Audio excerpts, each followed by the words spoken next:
Welcome to the Rim Break Rodeo. We hope this video helps. In this video, I will explain what China saw on the moon. Listen closely while I summarize key evidence, images, and measurements from lunar missions and what they mean for science. I will describe landing site photos, remote sensing results, and radar findings in clear, friendly language you can follow. Expect concise explanations of surface features, composition clues, and how these observations fit into broader lunar research, all without heavy jargon.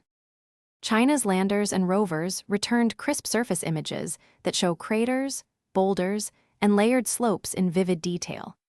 These photos help scientists map local geology and choose sampling spots, revealing how impacts and volcanic processes shape the area.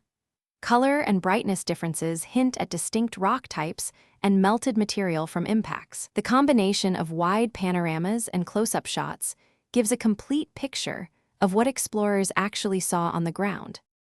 If you're enjoying this breakdown, please subscribe and like. It really helps the channel.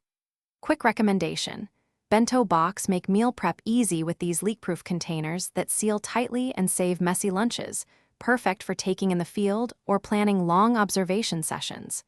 They stack neatly and handle temperature changes, so your snacks survive like a mini lunar mission. Check the description for the link and other deals, and now let's get back to the video.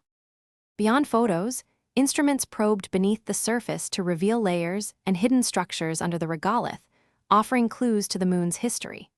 Spectrometers measured mineral signatures that match basaltic flows and impact glass, informing models of volcanic and impact processes.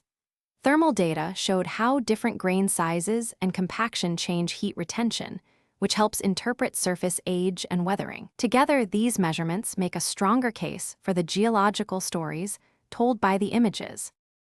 Thanks for watching. Consider subscribing if we helped you.